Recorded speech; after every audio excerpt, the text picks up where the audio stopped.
Last year, I was doing really poorly in school, and I was pretty frustrated, and I was worried that I wouldn't be able to complete winter quarter due to two classes.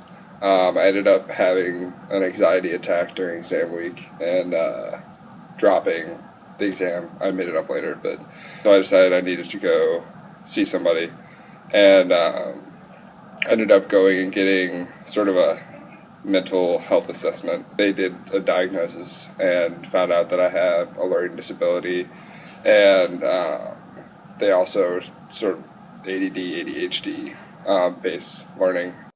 I was taking classes that I thought I needed to take as a college student because a lot of my friends did, and I was so not interested in the subject material, and that was doubly, it doubled with the whole learning disability. So I was really just struggling and having a miserable time. And I'm like, well, maybe I'll be happy once I don't have to do school anymore.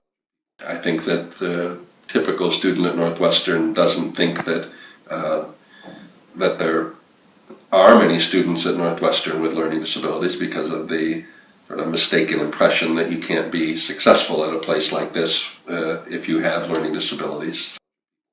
People think that a learning disability means that I can only take the easy courses, and that I could, that's why I'm our TBF major, that sort of thing.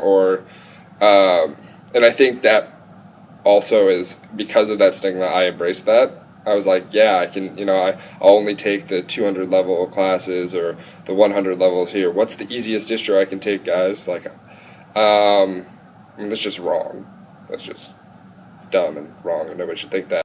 Their intellectual ability, they're stupid, they're less than, they shouldn't be here, and it's just couldn't be farther from the truth.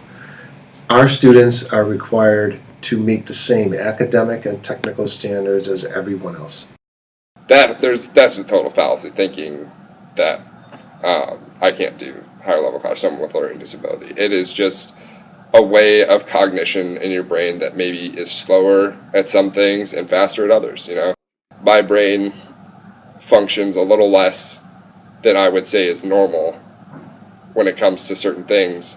This sort of puts me at the normal level. It doesn't push me above anyone. Whereas for someone who doesn't have issues taking Adderall, it puts them at 125%. I'm just trying to be at the 100%. For me particularly, my issues come from instructions, knowing exactly what the teacher's asking for. So going into office hours or talking one-on-one with the TA or your friends through the problems is really helpful. Universities, above many other entities in the world, have a responsibility to social justice. And I can't think of a greater social injustice than not providing somebody who needs something that has a disability, deciding that you don't think it's fair and not providing them with that. It's a vulnerability, about yourself. It's something that nobody's proud to say, oh, I was depressed or have anxiety. It was almost kind of cathartic getting sort of the reasoning behind all of the frustrations. It feels really good to know.